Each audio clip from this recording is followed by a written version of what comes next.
이렇게 제가 달 생각을 늘 하고 있어요. 그래서 이번에도 특별하게 세미나를 하러 가니까 거기에 맞춰서 이렇게 말씀을 전하느라고 특별히 다른 곳을 했습니다. 요한복음을 앞으로 하면 오후에는 아마 주일날 오후에는 영상으로 그렇게 할 수 있도록 되도록이면 하려고 그러고, 오늘은 또 오후 예배, 수요 예배도 전사님께 맡겼습니다.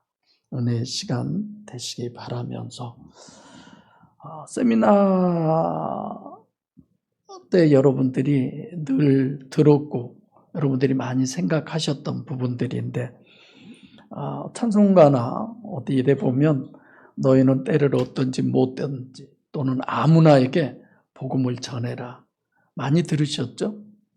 저도 이렇게 세미나를 떠나면서 어떤 말씀을 여러분들하고 함께 나눌까 많이 망설이고 기도 중에 오늘 본문을 찾았습니다. 근데 오늘 본문은 우리가 딱 보면 좀 안 맞는 것 같지 않나 이런 생각이 들 수 있어요. 왜냐하면 제자들을 부르시자마자, 제자들 부르면 대부분 우리 표현대로 이근탱이에요, 날탱이에요?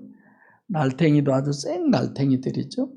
근데 그 생 날탱이들에게 예수님이 뭘 주어요? 본문에 권능을 주셔요. 권능을 주셔서 그들에게 뭘 하라고 그래요? 가서 복음을 전하라고 그래요. 그러니까 다시 말하면 생 날탱이들을 예수님이 모아서 거기에 은사를 주어서 은사 목회를 가서 하라는 거예요. 그러잖아요. 근데 그 권능, 그거는 뭐예요? 결국 성령의 신유의 은사, 능력을 받는 종들을 주님은 보내서 신유 목회를 해라. 똑같은 얘기입니다. 그럼 우리가 본문 예수님의 말씀을 통해서 이런 생 날탱이를 부르시자마자 대뜸 권능을 주시고 신유 목회를 해라 이렇게 파송하신 게 오늘 본문의 내용인데, 그렇죠? 그럼 당연히 우리는 의문을 가질 수밖에 없죠. 마태복음 8장 17절부터 보면 예수님이 신유 역사를 하셔서 사람들의 병을 고쳐주신 이유에 대해서 예수님께서는 그렇게 기록이 되어 있죠. 연약한 것을 친히 담당하시고 우리의 질병을 짊어지셔서, 그러니까 우리의 문제점, 우리가 해결할 수 없는 어떤 그런 어려운 일들을 해결해 주신 그런 분. 또 그런 상황과 여건을 보면 너무 주님은 마음이 아프셔서 그냥 어쩔 수 없는 마음으로 우리가 얘기한 박애주의잖아. 그래서 고쳐주셨다, 치료해 주셨다 이런 거죠. 근데 그 18절에 보면 예수님이 결국은 그러면 누구에게나 다 그렇게 해줘야 되는데 그렇게 안 하셔요. 피하셔요.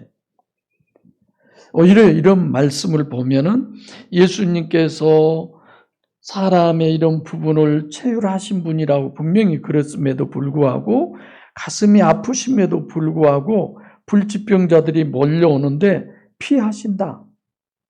예수님이 그들을 다 치료해 주지 않고 왜 그런 행동을 하실까요? 우리가 그런 걸 보면 신유 목회가 아니구나 이럴 수 있죠.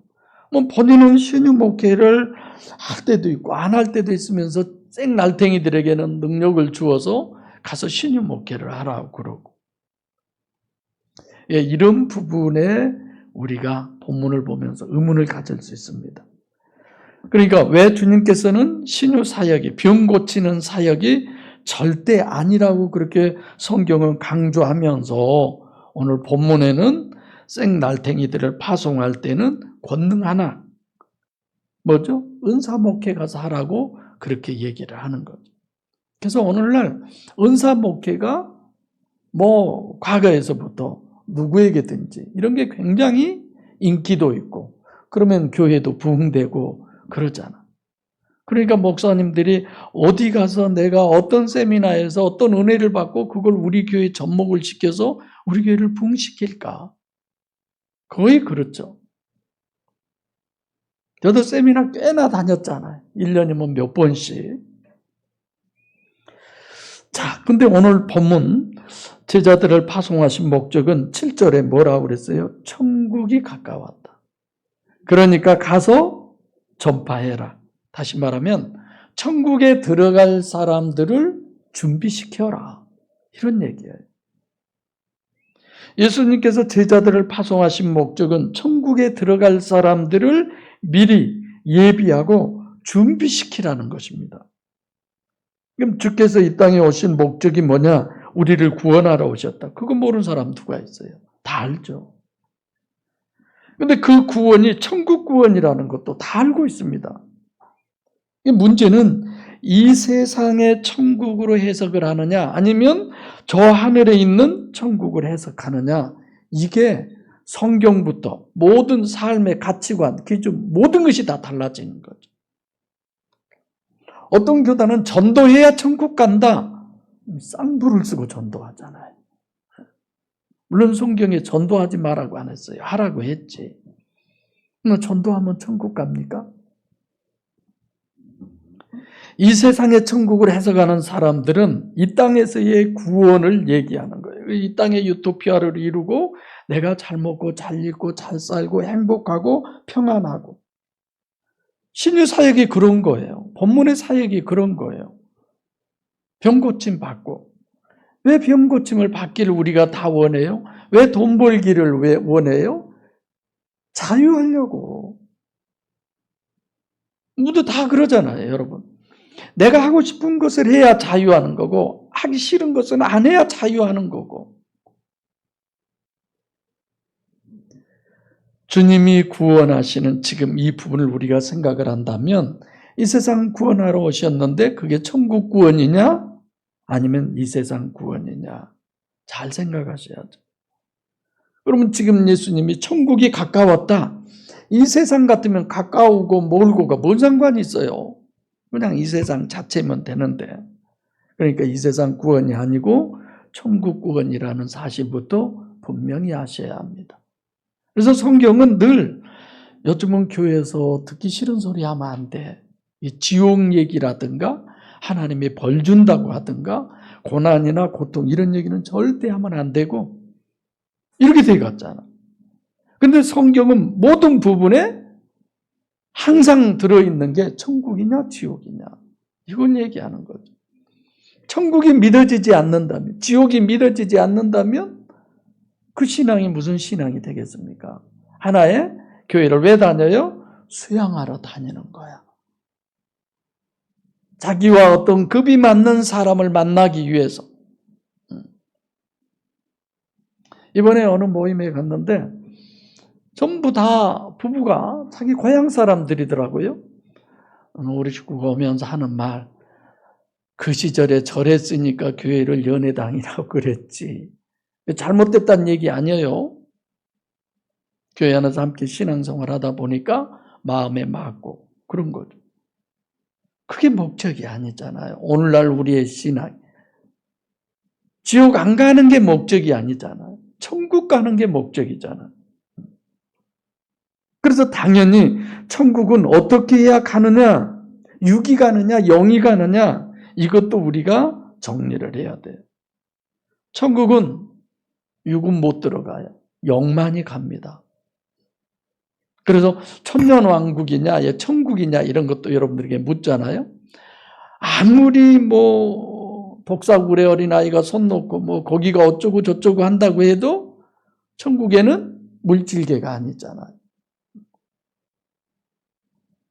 어느 유명한 목사님 부흥집회 때, 내가 영성세미나 때 하는 얘기지만 거기 가니까 세계에서 가장 유명한 목사님의 빌딩이 150층. 그리고 우리나라에서 제일 유명한 목사님 최모 목사님의 빌딩이 120층. 자기 집은 구멍이 숭숭 뚫려져 있고 천장도 없더래. 그게 천국입니까? 우리가 들으면 야, 봉사 많이 해야지, 하나님 일 많이 해야지, 그래야 상급, 하늘나라에 가서 상급이 그런 겁니까? 그러니까 천국은 영이 구원받는 곳이에요. 그러면 당연히 육의 법칙이 아니라 무슨 법칙이에요? 영의 법칙이 적용되는 거죠. 그럼 예수님이 하시는, 이 땅에 와서 하시는 모든 것들이 육으로 하신 것 같지만 실질적으로는 뭘로 하셔요? 영으로 하시는 거죠. 다음 주 요한복음에 이런 부분을 좀 다루겠습니다. 그래서 예수님은 영의 법칙이고 천국복음이요 천국구원인데 왜 제자들에게 은사를 주셔서 신유사역을 하게 하셨느냐? 자, 봐보세요. 지금 육신구원으로 해석할 수밖에 없는 신유 은사를 주셔서 신유 목회를 예수님이 왜 하게 하시느냐? 이런 거죠. 지금 예수님으로부터 제자들이 사명을 받아서 나가서 해야 될 일은 천국 들어갈 사람을 예비시키는데, 천국 들어갈 사람 들어가게 하려면 어떻게 해야 되느냐? 지금 이 날탱이들을 보내는 거예요. 오히려 이근탱이가 아니고, 천국 들어갈 수 있는 유일무이한 조건은 뭐밖에 없어요? 이들에게 뭐밖에 안 줬다고 그랬어요? 권능, 성령. 이 일부러 하나님이 하시는 천국 들어갈 유일무이한 조건은 성령으로 거듭나기만 하면 됩니다. 우리가 기도하는데, 우리가 하는데 왜 귀신이 나가지? 우리가 하는데 왜 저런 병이 고치지? 특별한 걸 먹은 것도 없고, 특별한 걸 배운 것도 없고, 특별한 어떤 훈련 받은 것도 없는데 왜 우리에게서 이런 능력이 생기지? 이런 역사가 나타나지? 그들은 모두 다 자기들이 하는 그 일에 대해서 나타난 여러 가지의 현상을 보고 엄청 놀랐을 것입니다. 단 하나의 이유예요. 뭐 때문에? 성령이 역사하시니까. 성령 외에는 어떤 조건도 없었어요. 그래서 본문의 방법이 생날탱이에다가 권능을 주시는 거예요. 그래서 천국에 들어갈 절대적 조건은 성령으로 거듭나는 것이다. 다른 아무것도 필요 없다. 그럼 어떻게 하면 성령으로 거듭나느냐? 어떻게 하면? 물론 성령 받는 거죠. 일부러 베드로, 야고보, 안드레, 요한은 장시간 동안 예수님이 데리고 다녀요. 물론 이것도 언젠가 얘기했어요. 그 환경과 그 상황에는 그 사람만이 믿을 수 있는, 받아들일 수 있는 여건이 되기 때문에요. 예, 여러분들도 내가 어떤 상황을 보고 어떤 여건을 봤다. 아, 하나님은 나에게 이걸 나와 관계가 돼서 하시는구나. 다른 사람이 보면 안 돼. 다른 사람이 들으면 안 돼. 그럴 일들이 있어요. 근데 가서 그걸 전부 알리는 거야. 성경에 그런 사람들 많죠. 내가 치료했다고 하지 말라고 예수님 얘기하잖아요. 근데 가서 나팔 불고 돌아다니는 거야. 오히려 예수님의 일을 회방하는 거죠. 자, 날탱이가 성령 받았다는 것은 다른 거 없어요. 뭐 공부하고 훈련하고 뭐 그런 거 아니죠. 오직 믿음이죠.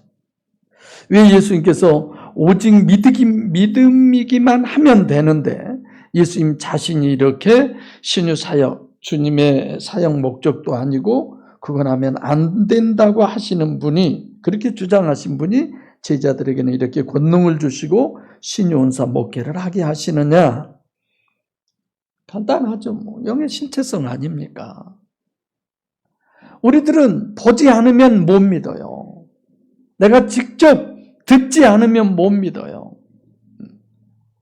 육체 우선적인 이 부분의 문제이기 때문에 육신의 입장에서 볼 때는 무감지, 무지, 무식, 전혀 없다고 생각할 수밖에 없는 대상들이죠. 그런데 그런 역사가 나타나는 거예요. 내가 기도를 40일 금식 기도를 했으니까 이런 역사가 나타나고, 내가 하나님께 헌금을 많이 드렸으니까 내가 이렇게 물질의 축복을 받고, 그런 어떤 근거도 이들에게는 없어요. 아무것도 없어요. 근데 그런 역사가 나타나는 거예요. 이게 뭐야? 왜 이러지? 이런 거죠. 그래서 누가 하신다? 하나님이 하시는구나. 나는 하는 것이 아무것도 없는데. 그래서 성령이 함께 하시는 걸 물리적으로 실체다. 그걸 제자들에게 믿게 하는 거죠. 여러분들과 저에게도 하나님은 여러 가지로 이런 환경과 여건을 많이 주셔요. 근데 우리가 그런 영적인데 너무 둔감하니까, 오히려 육적인 데만 너무 예민하니까 안 들리는 거예요. 그래서 결국 아무리 해도 안 들으니까 코 끼는 거죠, 하나님이. 고난의 깊은 수렁으로 끌고 들어가는 거죠. 다른 거 아무 생각도 못하게.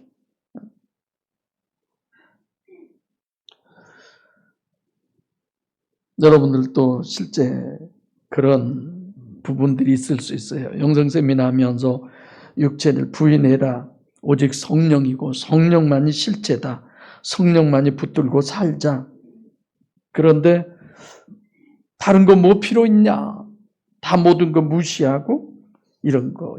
지금 예수님은 제자들에게 그 제자 훈련 프로그램을 지금 하시는 거예요. 우리가 그걸 보고 지금 저렇게 하시는구나 이런 것. 우리 생각에는 예수님이 파송하시면 이근탱이를 내보내야 되는데 예수님은 전혀 그렇지 않아요. 그리스도인이 되고 목회자가 되고 신학대학을 졸업하고 목회 몇 년 경험을 쌓고 뭘 얼마나 하고 이게 그게 대단한 것 같잖아요. 그래서 예수님은 제자들을 데리고 다녀서 가르치고 한참 후에 그렇게 보내야 되는 것이 정석 아니에요. 근데 지금 부르자마자 권능을 주어서 그들을 내보내는 것. 이번에 저 같은 경우도 그랬잖아요. 창세기 때 말씀드렸지만 저는 어려서부터 굉장히 영적 체험을 많이 했어요. 귀신 체험도 많이 하고 우리 숙모님도 작은 어머니도 두 분 다 무당이에요. 지금 두 분 다 집사였고 한 분은 돌아가시고 작은 어머니는 교회 집사로 열심히 신앙생활을. 내 신앙을 위해서 그분을 무당으로 하나님이 쓰셨나 봐요. 아멘 안 되죠? 안 믿어지니까. 나는 그런 생각이 들어요. 요즘 목사 수도 전번에 PD수첩인가 보니까 어느 목사님, 유명한 목사님이 6개월만 신학하면 목사 안수 주겠다. 그랬다고 이런 부분이 나오던데, 저도 여러 가지의 생각 중에, 꼭 신학이라고 하는 게 어떤 거여야 되느냐, 이런 고민을 하고 있는데, 신학교 졸업을 했냐, MBD를 했냐, 목회 몇 년이냐, 이런저런 여러 가지를 얘기를 하던데, 가장 저는 좋은 것은 그 교회에서 성도들이 보기에 이 사람이 우리에게 복음을 전하는 사람이면 좋겠다. 그래서 뽑아서 그 사람이 목회자로 세워서 그렇게 목회했으면 전 제일 좋겠어요. 그게 성경적인 방법 아닌가 이런 생각을 해요. 신학교? 내가 가끔 얘기하잖아요. 목회학, 설교학 박사까지 됐어요. 그런 분들 부목으로 했더니 전부 다 써가지고 자기 본급까지 써가지고 와서 이 정도 주라. 며칠 전에 만난 목사님도 그 얘기 하더라고요. 시골 교회인데 안 오려고 하는데 어떤 분이 오셔서 얘기를 하는데 주일날만 와서 설교를 하고 출퇴근하겠습니다. 내가 도시에서 사는데 주일만 와서. 지난번에 한 분은 인천에서 사는데 주일날만 부산 어디 가서 설교하고 오신 목사님도 계시더라고요. 요즘은 다 그래요. 서로 편하고 편한 게 좋은 거죠. 공부 많이 하고 학위가 높고 어쩌고 그게 좋습니까? 그런 것이 기준입니까? 아니잖아요. 지금 일반적으로 제자 훈련은 그런 거예요. 예수님의 육신의 삶을 따라다니면서 동행하면서 예수님의 말씀 깨닫고 듣고 공부하고 예수를 닮아가는 삶, 이게 제자 훈련이라고 그래요. 성경적 제자 훈련은 그런 게 아니에요. 예수님하고 동행하고 그런 것이 아니라 예수님에게서부터 어떻게 해요? 지금 떠나게 하는 거예요. 제자 훈련이. 예수님이 없는 제자 훈련을 하는 겁니다. 본문이 그런 거잖아.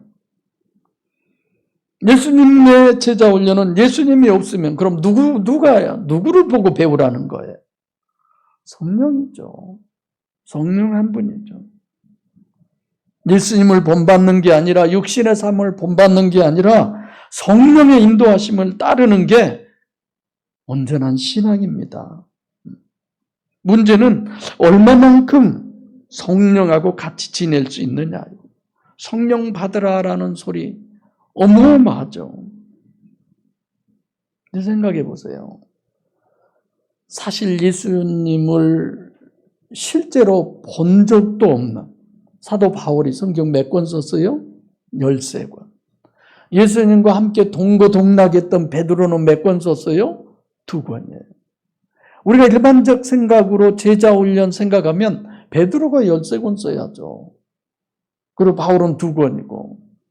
그렇지 않잖아. 성령의 이끌림을 받은, 물론 베드로도 그랬지만 오히려 바울이 13권을 쓰고 베드로는 2권밖에 잖아요. 예수님의 제자 훈련 프로그램 제일 첫 번째는 모든 걸 다 배제하는 거예요. 오직 성령하고만 함께해라. 할렐루야. 우리도 다 마찬가지예요. 왜 저만 제자입니까? 여러분은 제자 아닙니까? 다 똑같은 거죠. 이 공간에서 아니 예수 그리스도의 복음을 증거함에 있어서의 누구에게나 가서 복음을 전할 수 있는 자격이 있잖아요. 공인된 여러분들도 마찬가지죠. 내가 세상적으로 세상 학문적으로 어떤 문교부 교육부 이런 어떤 공인이라기보다는 성령의 하나님의 공인된 제자가 돼야죠. 할렐루야. 그래야죠. 두 번째로는 뭘 하라고 그러느냐? 무전여행을 하라는 거예요. 두 번째에서 첫 번째는 다 종합해 보면 금이나 은이나 뭐 동이나 어느 집에 가든지 합당한, 다시 말하면 거지로 가서 복음 전해라 이런 거죠. 여러 가지 얘기들이 있습니다만은 결국 하는 얘기는 뭐 어디 가서 뭐 눈치 보고 뭐 어려운데 그 사람 형편이 그러는데 뭐 그런 거 바라보지 말고 네 판단 다 버려. 철저하게 나만 의지해. 성령 그러시잖아. 어디 가면 누가 있고 어쩌고 그런 얘기 없어요. 그냥 가. 하나님밖에 의지할 리 없잖아요. 그리고 범사의 그를 인정하는 것입니다. 이건 참 중요한 것. 그래서 히브리서 10장 8절처럼 한 걸음 한 걸음 다 주님께 맡기고 자기 육신을 늘 부인하고 성령과 함께하는 것뿐이에요. 그게 요한복음 3장 5절이죠. 여러분들과 저의 신앙이 이런 거예요. 육체를 입은 인간에게 있어서 육체적인 실체가 아니면 그거는 관념을 가지고 실제적 신앙이 되어갈 수 있겠습니까? 안 되지 우리가. 그래서 육체 우선적인 인간은 일상에서 항상 실제적으로 경험할 수 있는 이런 부분들이 늘 있어야 돼요. 그래서 매일 매주 하나님이 하셨구나. 이거 하나님이 하셨구나. 늘 이런 것들이 고백 속에서 나와야 돼요.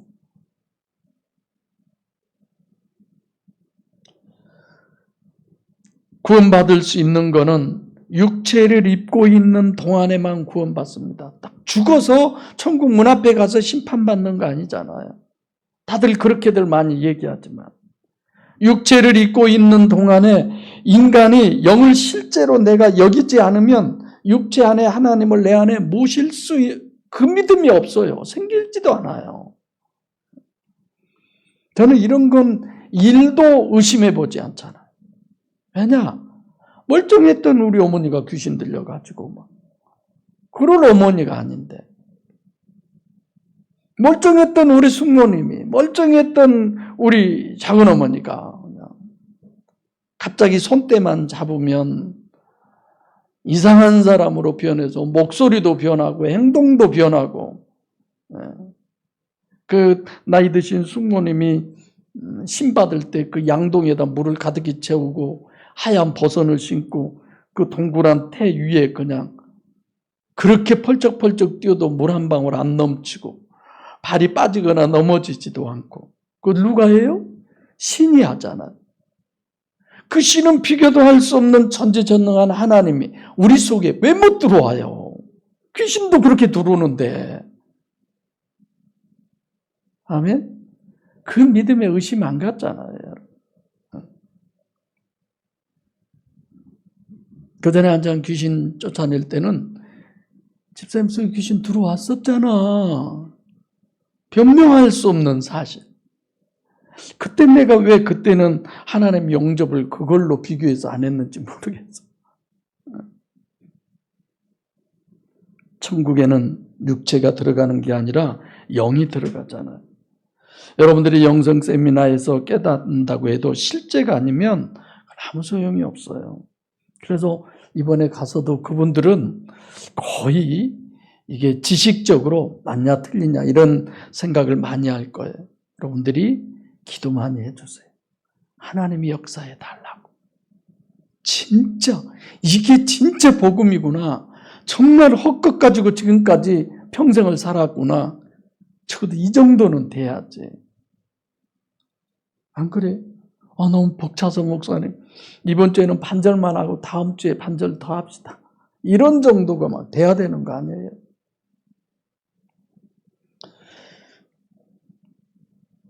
여러분들과 저는 복음을 통해서 많이 변화되고 새로워지고 이런 것들 생각하죠. 맞죠. 많이 달라졌죠. 그러나 하나님이 원한 만큼 우리는 깨져야 돼요. 부셔져야 돼요. 그까짓 게 뭐가 안 돼. 어둠 동문회 때문에 늘 그냥 이런저런 일들이 있는데 어느 목사님이 전화해서 그까짓 게 뭔데? 이런 얘기를 하시더라고요. 그까짓 게 뭔데? 여러분들이 지금 생각하고 고민하고 좀 마음에 스트레스 이런 모든 거 한번 생각해 보세요. 그까짓 게 뭔데? 아무것도 아닌 거. 우리 동문들 중에도 태극기 부대가 참 많대요. 그것 때문에 그냥 영신경이 많이 쓰이는데 애국애족하는 내가 애국애족 나는 안 합니까? 내가 애국애족하는 방법은 하나님은 이 복음을 전해서 영혼을 구원시키라고 하는 일이에요. 왜 천국을 사랑 안 하고 천국이라고 하는 거기에 그 민족 그 영혼들은 이게 목회자는 거기여야 되잖아요. 대한민국만이 아니라 말은 못 내겠어요. 복음이 어떻게 하면 완전하냐? 성경적으로, 이론적으로, 영적으로 같아야 돼요. 달라야 되는 거 아니잖아요. 제자와 함께 하시는 성령 하나님은 삼위일체 하나님이잖아요. 말로가 아니라 먼저 파송된 제자들이 체험을 해서 자기 것이 되고 그 다음에 다른 사람들을 그래야 실제로 전할 수 있잖아요. 그게 뭐예요? 하나님과 동행한 에녹이잖아요. 예수님의 공생애잖아요. 우리는 다 보고 다 들었잖아요. 예수님의 제자들에게 왜 예수님은 무전여행을 시킵니까? 왜? 너 하나님이 먹이고 입히고 하나님이 다 책임져. 그거 믿어 너. 이런 거죠. 그러니까 거지로 가서 마태복음 6장 33절처럼 너희는 먼저 그의 나라와 그의 의를 구하라. 그리하면 이 모든 것을 너희에게 더하시리라. 먼저가 뭐예요? 전하는 거잖아요. 마태복음 24장 14절도 종말장이라고 그러죠. 결국은 천국 복음이 땅끝까지 전해져야 된다. 왜? 그냥 복음이 전해져야 된다라고 하면 되잖아요. 근데 예수님은 여기서 뭐라고 그래요? 천국 복음이라고 구별을 시켜요. 무조건 성경책이 온 세상에 다 안 들어간 데 없이 다 들어가면 이제는 심판이 와. 그런 게 아니잖아요. 천국 복음이라고 분명하게 선을 긋잖아요. 다른 사람들은 어떻게 받아들일 수 있는지 몰라도 분명히 천국 복음이어야만 됩니다. 성경적으로도 육적으로도 모순이 되지 않게. 그리스도인이라고 그러죠. 여러분들과 저를. 왜 내가 그리스도인이냐? 어떤 조건을 갖추었길래 내가 그리스도인이라고 그러느냐? 귀가 닳도록 들었어요. 예수 믿는 사람, 구원받는 사람, 하나님의 자녀가 그리스도인이고 천국 시민권을 가지고 있는 자가 그리스도인. 여러 가지 이런 성경적 표현은 수도 없이 많이 있습니다. 그런데 오늘 본문에서 뭐라고 그러느냐? 그리스도인이 누구예요? 성령으로 거듭난 사람. 그 심령 안에 성령 하나님이 계신 사람. 삼위일체 하나님이 나와 함께 하시고 내 안에 내주에 계신 사람. 그 사람이 누구예요? 그리스도인이에요. 그 사람이 구원받는 사람이고 그 사람이 천국 가는 사람이에요. 이런 기준 우리 다 가지고 있잖아. 사도행전 9장 보세요. 바울이 이제 사울이 바울 되잖아요. 그때 예수님이 다메섹 도상에서 예수 믿는 사람들을 유대교를 믿는 사울이 잡으러 가잖아. 그때 하늘에서 음성이 들려요.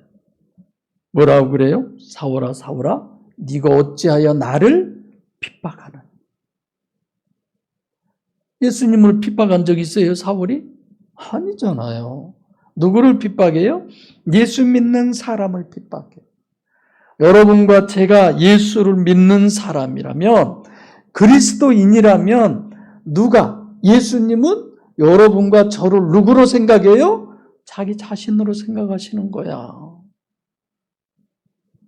우리의 가치가 이런 정도예요. 우리의 품격이 이런 정도예요, 우리가. 근데 그걸 우리는 못 느끼는 거야. 맨날 육체 속에서 나는 몸이 아픈 사람, 나는 돈이 없는 사람, 나는 뭐가 부족한 사람. 그런 걸 다 가졌어도 그 안에 성령이 없으면 아무 의미 없는 겁니다. 어찌하여 나를 핍박하느냐? 그렇잖아요. 그래서 그리스도인은 성령으로 거듭난 사람이요, 성령으로 거듭난 사람은 하나님의 자녀요. 그 하나님의 자녀를 누가 책임져요? 하나님이 책임지시는 거야. 소중히 부모들이 책임지잖아요. 누가 책임져요? 근데 문제는 그게 얼마나 실제냐는 거예요. 실제. 얼마나 항상 일상생활 속에서 실제로 믿고 사느냐. 성령 하나님은 우리 안에 침입해서 들어오신 분이 아니잖아요. 내가 영접해야 되잖아요. 나와 인격적 관계잖아요. 그래서 지금 제자들을 내보내면서 너희를 영접하느냐 안 하느냐, 천국이 가까웠다고 하면서 너희를 영접하지도 않고 너희 말을 듣지도 않으면 네 발에서 먼지를 떨어버려라. 심판날에 소돔과 고모라보다 더 힘들다라고 하잖아. 제자들이 지금 예수 그리스도라면, 예수 그리스도를 이렇게 인격적으로 영접해 드리지 못하면 지옥 간다. 무서운 경고를 하시는 거예요, 본문에. 그러니까 실질적으로 천국이 가까웠다고 전하라고 그러면서 뭘 얘기해요? 지옥으로 부정적으로 정립하라는 거예요. 제자가 예수 그리스도요, 성령이요, 그분들을 영접해 드리는, 마치 삭개오가 예수님을 영접해 드리는 것처럼, 그러지 않으면 어느 누구도 천국 갈 수 없습니다.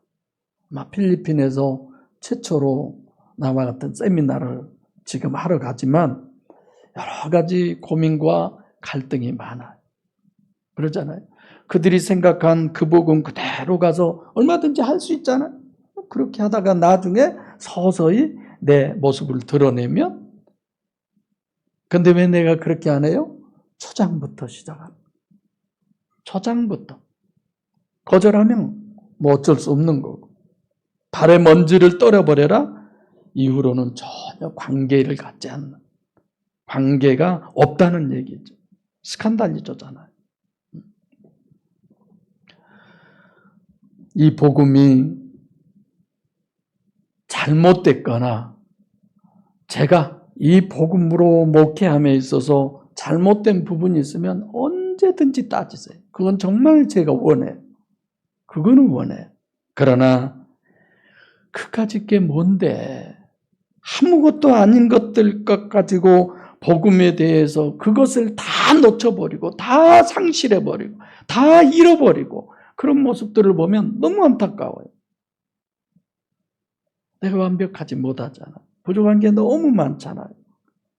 그래서 여러분들과 관계하면 할수록 여러분들에게 오히려 안 좋은 부분이 끼쳐질까 봐 되도록이면 거리감을 두려고 그래요. 그게 차라리 좋겠다. 가까워서 문제 생긴 것보다는 멀어서 문제 안 생긴 것이 더 낫겠다. 난 너무 자유하게 살잖아. 그런 걸 가지고 여러분들은 성경이 기준이 아니고 말씀이 기준이 아니고 왜 목사님이 그래, 왜 저래, 이래 이런 것들 때문에 오히려 복음이 방해될까 봐. 전 그런 고민도 해보죠.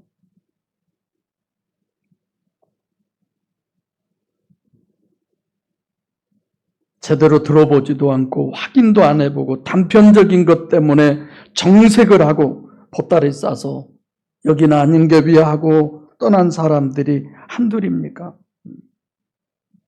또다시 여기서도 그럴 사람이 없다라고 우리가 장담할 수는 없잖아요. 그러나 정말 그런 불쌍한 심령들이 아니기를 원하고 늘 바라는 거죠. 얼마나 무서운 경고를 본문은 하고 계신지를 아셔야 합니다. 주님은 의인도 찾지 않습니다. 주님은 죄인도 찾지 않습니다. 절대 주님이 찾는 대상은, 주님이 찾는 기준은 성령으로 거듭날 수 있는 그 가난한 심령을 주님은 찾는 거예요. 그 찾는데 여러분의 눈이 필요하고, 여러분의 입술이 필요하고, 여러분의 귀가 필요하고, 여러분의 삶이 필요한 거예요. 근데 소경되고 기머거리 되고 벙어리 된 그런 삶을 산다면 우리가 어떻게 주님의 제자가 되겠습니까? 구정진앙은 신학교 할 거예요. 여러분들도 등록하세요. 목사 되라고는 안 할게요. 그러나 정립을 잘해서 하나님 영접하셔서 내 가정에 내 가족 한 명만 내가 구원시켜도 그보다 더 큰 상급이 어디 있겠습니까?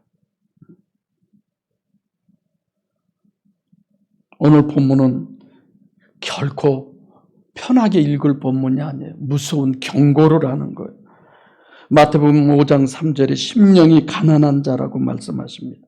성령으로 거듭날 수 있는 사람은 본문 7절 이방인이 아니에요. 이방인은 뭐가 이방인이에요? 죄를 가지고 늘 고민한 사람, 자범죄 가지고 피로 제사 안 받아서 구원받는 사람들. 그래서 사마리아도 가지 말아라. 사마리아 사람이 어떤 사람이에요? 유대인이면서도 육체를 쫓는 사람들을 의미하잖아요. 육신을 위한 복음을 천국 복음으로 여기는 사람들이잖아요. 오직 하나 이스라엘 집에 잃어버린 양. 아폴룸이라고 하는 단어인데 완전히 파멸된, 잃어버린이라고도 번역할 수 있지만 육체를 완전히 포기한, 육체가 완전히 파멸된 그 심령에게로 찾아가라는 거예요. 어디 길을 잃어서 그냥 다른 데서 헤매고 다니고 그게 아니라 돈이 많고 명예가 높고 권력이 있는 사람을 그리스도인으로 만들 수 있다고 성경은 말하지 않습니다. 오직 어떤 사람? 심령이 가난한 사람. 그래서 예수님은 99마리의 부자요 위대한 사람이요 권력이 있는 그건 다 버리고 오직 잃어버린 한 마리의 양을 찾아서 오늘도 길을 떠나시는 분이 주님이요. 오늘도 저와 여러분들을 대표해서 저를 보내시는 거예요. 또 다음에 저와 여러분을 대표해서 또 누군가를 보내실 것이고. 할렐루야. 갈 바를 알지 못하고 아멘하고 가는 것. 나는 장가 가야 하고 나는 시집 가야, 나는 소를 샀으니까, 나는 밭을 샀으니까. 하나님의 일에는 눈도 끔찍 안 하면서 자기 개인들의 사리 사욕을 위해서는 밤잠을 안 자고 그러지들 않으세요?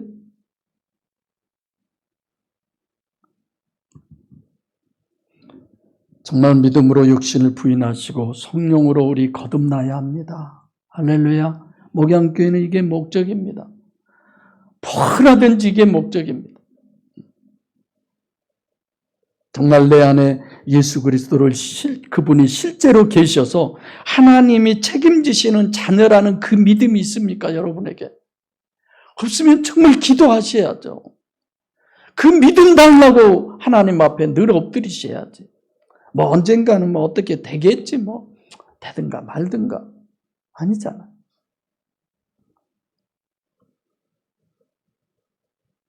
예수 심정을 가진 사람은 99마리의 양이 아니라 한 마리의 양입니다. 많은 양을 못 찾는다 하더라도 정말 성령으로 거듭나셔서 이 땅에 사시는 동안 잃어버린 한 마리의 양을 찾아서 구원하셔서 하나님이 기뻐하고 천국에서도 하나님의 자랑스러운 목양교회 성도들, 또 하나님의 사랑을 듬뿍 받는 여러분과 제가 되기를 간절히 소원합니다. 기도하겠습니다.